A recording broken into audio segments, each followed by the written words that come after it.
Okay, folks, today I'd like to give a short lecture on atoms and bonds, just to give you a little more chemistry context for some of the things that we learned about in minerals lab, or excuse me, minerals lecture, and what we're going to be learning about minerals and rocks going forward. We're going to need to know something about chemistry, which is really the study of these atoms and bonds. So let's go ahead and learn some more about them. Just to review, you should be able to answer this based on our minerals lecture before. Igneous and metamorphic rocks are mostly made of which class of minerals? Which is mostly made of the elements blank and blank. In addition to these elements, the elements blank and blank are more abundant in mafic minerals than in felsic minerals. So, what are igneous and metamorphic rocks mostly made of? Which class of minerals? Silicates, which are made of mostly the elements what? It's a silicate. We can guess that silicon's in there. And what was the other element important to the silicate tetrahedra? It was oxygen. Which are those elements that are important in mafic minerals? Iron, symbol Fe, and magnesium, symbol Mg, are the ones that are abundant in mafic minerals. So this is going to be really important. It's going to come up really often, so this is something you should know. Let's also review. Igneous rocks are almost all silicates, but felsic rocks have more silica than mafic rocks. How is that possible? Let's try to synthesize some information and put it all together. So the felsic igneous rocks, the mafic igneous rocks,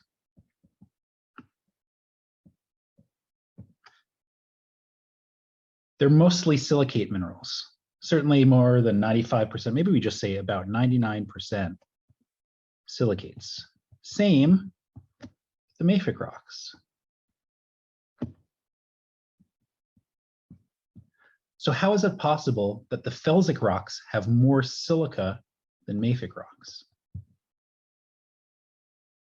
Well, it must come down to what these silicate minerals are actually made of, right? These silicate minerals are the felsic minerals, like quartz, which is all silica, excuse me. And this one is mafic minerals. Feldspar,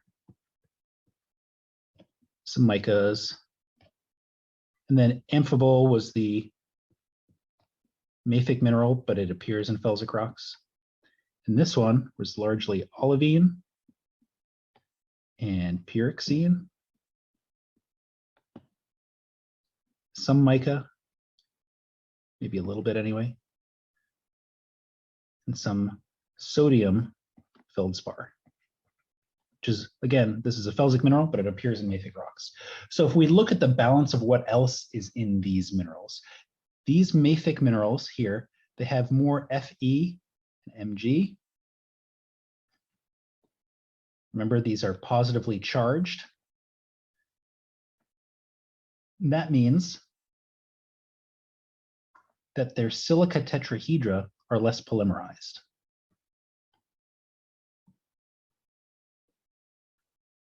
And thus less of them.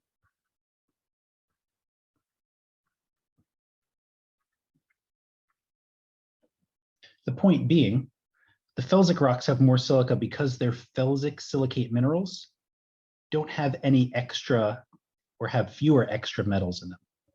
Remember, felsic minerals, more silica, less other metals. Even though they're all silicates, the felsic minerals have more silica in them. That's the point here. And that affects a lot of their properties as well. So let's talk about matter.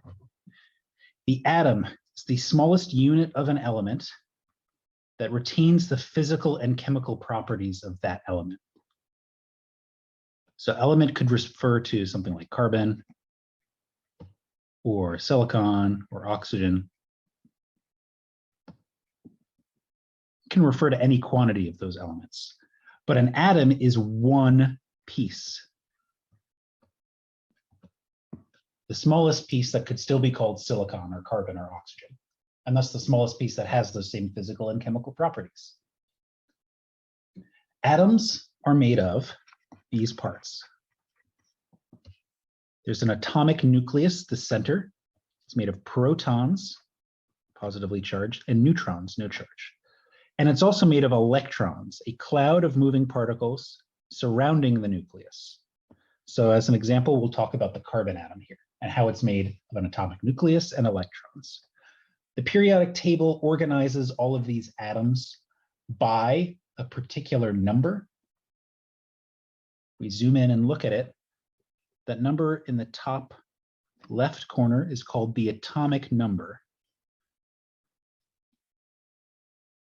This gives you the number of protons, which defines an element. As we see, every element has a different atomic number, and they go 1, 2, 3, 4, 5, 6, 7, 8, 9, 10, in order.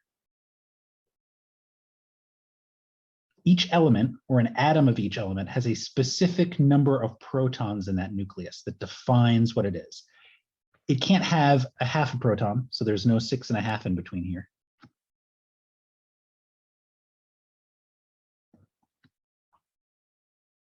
It's got to have either 6 or 7. And if it's 6, we call it carbon, and if it's 7, we'll call it nitrogen. It is the atomic number, and that's the number of protons. That controls the properties of the element, the atom of that element. So if an atom is neutral, no charge, that is, no electric charge, to balance these 6 protons, it also has to have the same number of electrons. So it would have 6 electrons as well, which I might write as E minus. Now, if you have something called an ion, which we talked about in the minerals lab, or the minerals lecture, then we can have extra electrons or we can have fewer electrons, depending on whether those electrons have been stolen or given away.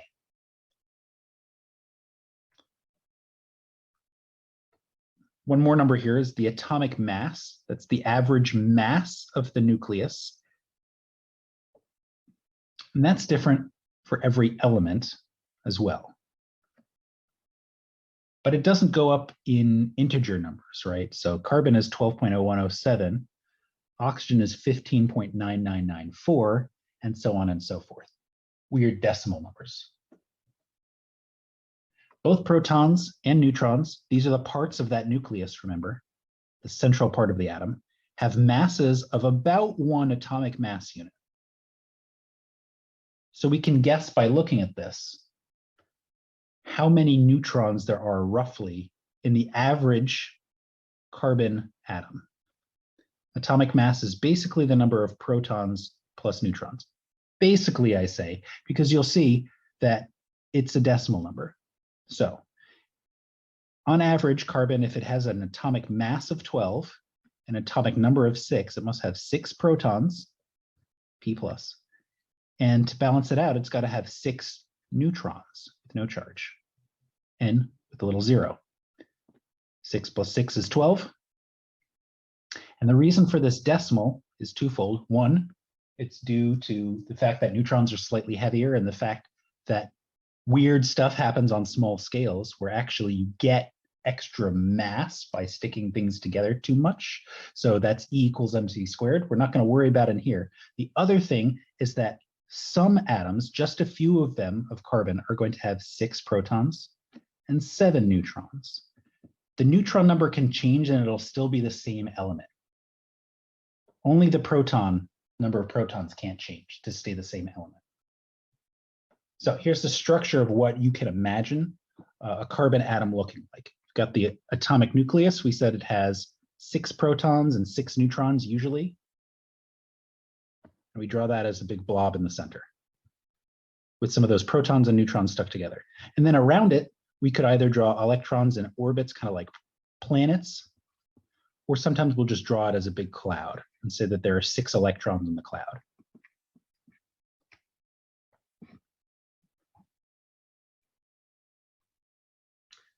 I had mentioned that some atoms of carbon have 6 neutrons, most of them do, and a few have 7 neutrons. Well, the difference between those is that they are what we call different isotopes. They are atoms of the same element, but with different numbers of neutrons. That only changes the properties of these atoms a tiny, tiny little bit. So we call them the same element because they behave in almost the same way.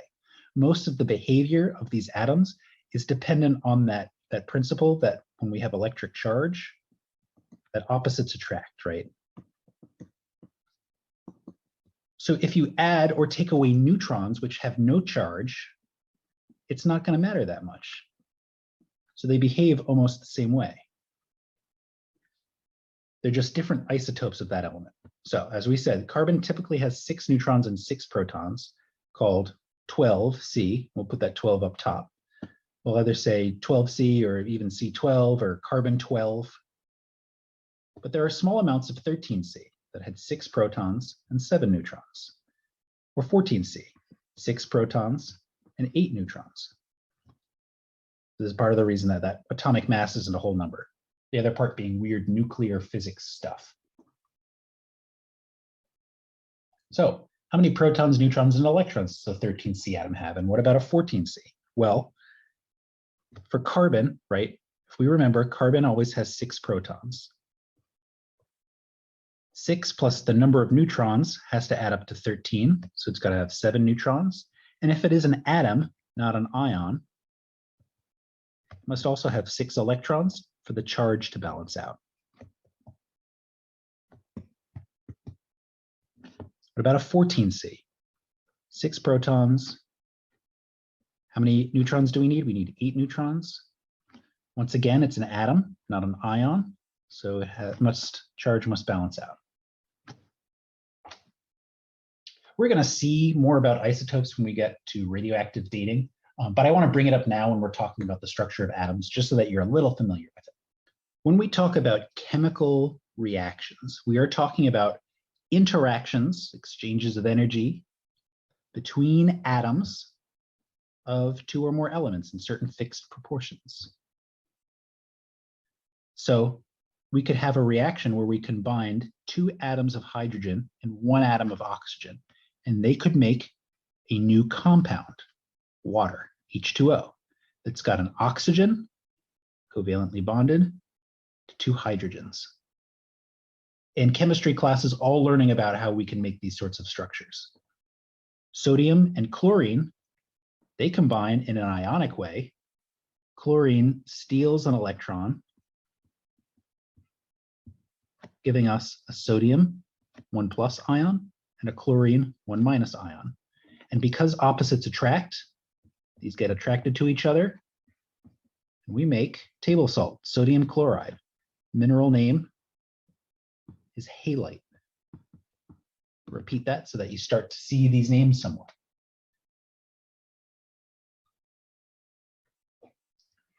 Remember, chemical compounds that are minerals, what were the 5 parts of that definition? Natural, solid, crystal structure, defined chemical composition. What was the other one? Inorganic. They form by electron sharing or electron transfer. These bonds that make up chemical compounds, that make up minerals, they are all forming because opposites attract. So it makes sense that the protons in the nucleus and the electrons especially would be involved. The electrons are so tiny, they don't contribute to the mass, and they're easy for things to pass around. If we share electrons, those are called covalent bonds. If we transfer electrons, they're called ionic bonds. So, for example, in diamond, and we saw a bigger example of this where we drew it out some more, and we can draw all these tetrahedra and how they're connected to one another.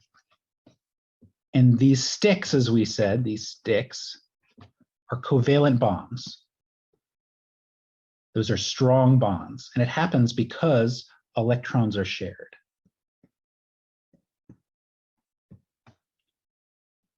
So in covalent bonds, electrons are shared. It makes strong bonds.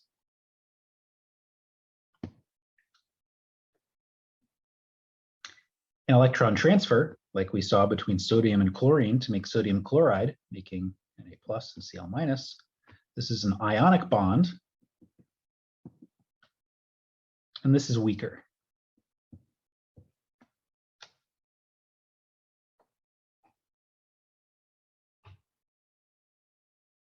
In the structure of halite, which you're going to see over and over again,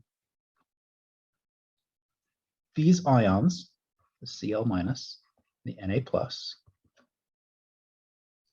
stack into a cubic arrangement. Convince yourself here that this is a square, this is a square, and this is a square, and those squares all meet at 90-degree angles, right angles. And what does that make? Makes a cube. Because microscopic properties control macroscopic or real-world properties, it's a good guess to think that these sodium chloride crystals, if you look at them, what do they look like? Cubes, based on the structure of that mineral itself, on an atomic level. One more type of bonding that's sort of in between that I want to mention is what happens in metals. In metals, instead of sharing electrons just between two atoms, electrons get shared in between all atoms instead of just two. So these electrons are free to move around as much as they want. They just stay near the positives. You know, they're not going to go out here somewhere. At least they tend not to. But if you apply just a little bit of electric current to this, all of these electrons can start flowing in one direction. And that's why metals are conductive. Just as a little aside there. It's because of their unique type of bonding, where instead of sharing just between two atoms, electrons get shared between all atoms. So this is about the deepest in chemistry that I want to go in this course. We could go a heck of a lot deeper if we wanted to, but I want to mention the octet rule, which is how many electrons an atom gives up or steals in an ionic bond or shares in a covalent bond. The octet rule tells us that atoms usually give up, steal, or share enough electrons to have 8 in their outer shell for weird quantum chemistry reasons. If we look at the periodic table, when I talk about shells, each of these rows represents a new shell. So this one has 1 shell, this one has 2 shells, this one has 3 shells. And we want to think about the outermost shell. 2 atoms in this row means it wants to get up to 2 electrons. That's kind of an exception.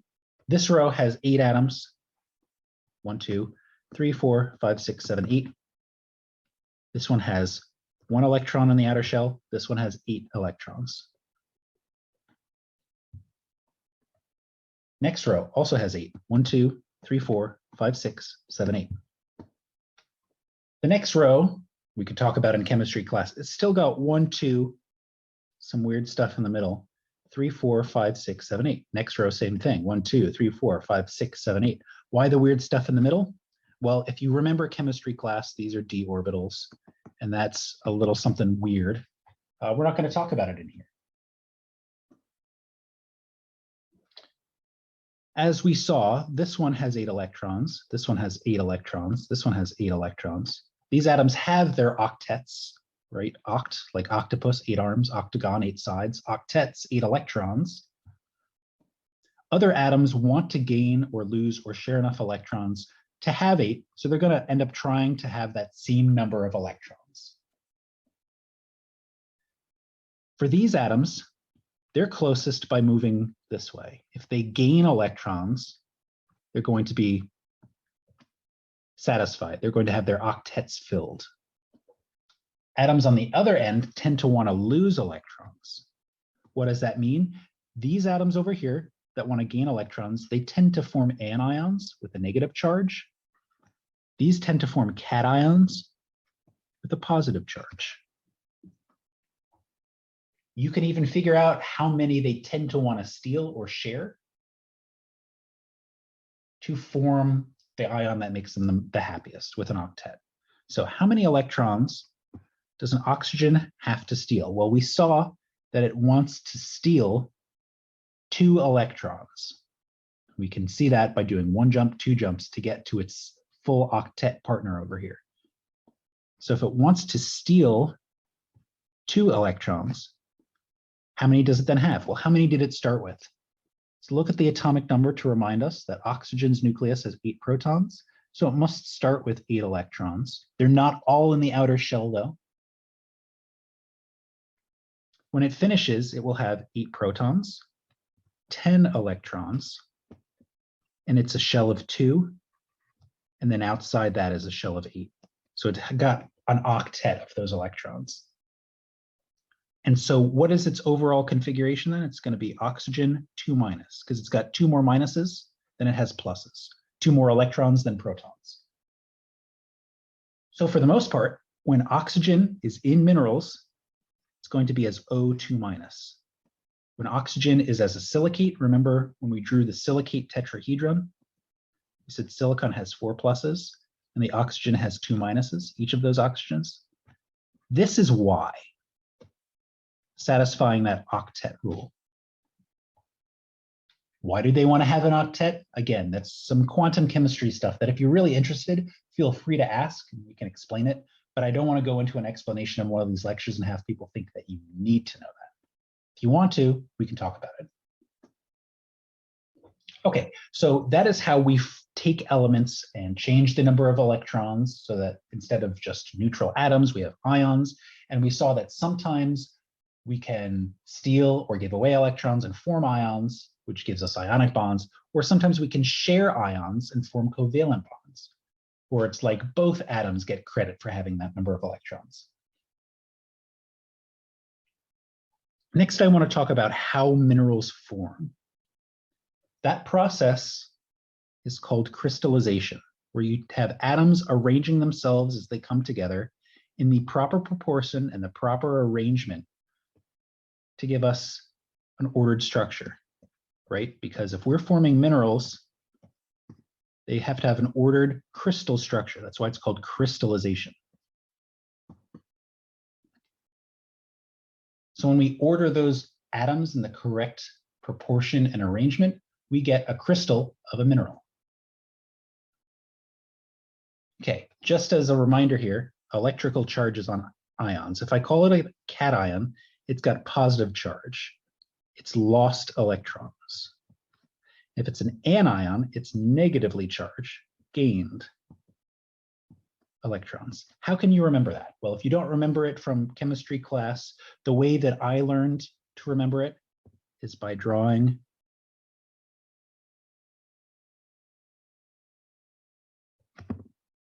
a plussy cat. Plus is for eyes, not X is for eyes. That would be a sad cat. Plussy cat.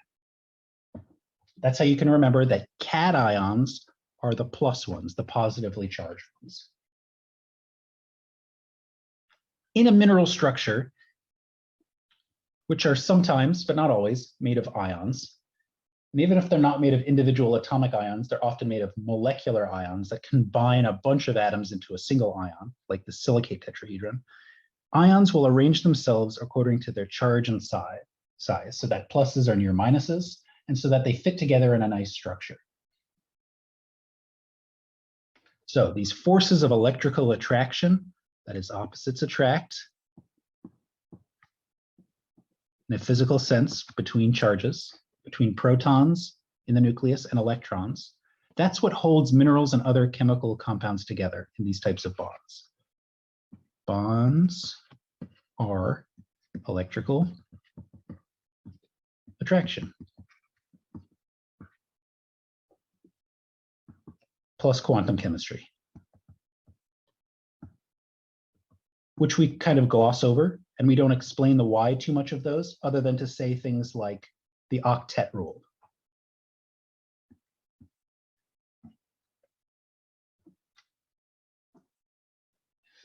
When do these minerals form? How can a new mineral form from atoms? What are those atoms doing beforehand that they're not already in a mineral structure? Well, they could be bouncing around in a liquid. During cooling of molten rock, new crystals will form. In a liquid, atoms or molecules in some cases are bouncing around freely, but with a particular volume. It's not like a gas where they can go anywhere. They still will stay within their container. But if this is my container of molten material, maybe it's just molten ice, so it's water. Or maybe this is a crucible, which is resistant to high temperatures. So maybe this is actually molten rock. Those atoms, the particles that make it up, are going to be free to move around. They're not going to stay bonded to one another. This is a liquid. So when we're talking about phase changes, we think a liquid is one that the atoms aren't strictly bonded exactly to one another like they would be in a solid. Once it cools down, we will lock those atoms into a regular 3D array. And they will all be bonded to one another, and they'll all stay pretty much in their same spot. As you cool molten rock, as you go from magma or lava to a solid, you arrange atoms. They move around in this liquid until they don't want to move around anymore, until they're bonded to their partners. Another time is during evaporation of water. And what evaporating water can do in a beaker of liquid, if that liquid has other salts in it, then it concentrates those salts as the liquid evaporates. And so you're going to end up with more sodium ions and chloride ions, for example, in your beaker of water. As you evaporate it more and more, those ions are going to get closer and closer together until they stick together. And we build that cubic structure that we talked about before.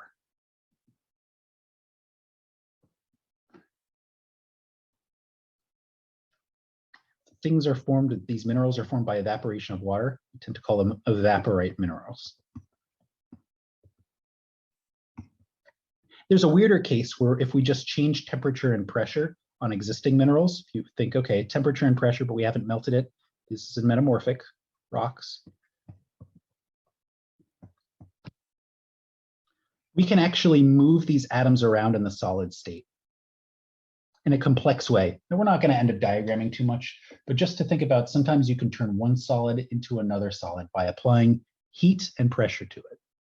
That's all for this lecture. Thanks for sticking around. Hopefully that clarifies some things for you from the minerals lecture. Next time we'll talk about igneous rocks.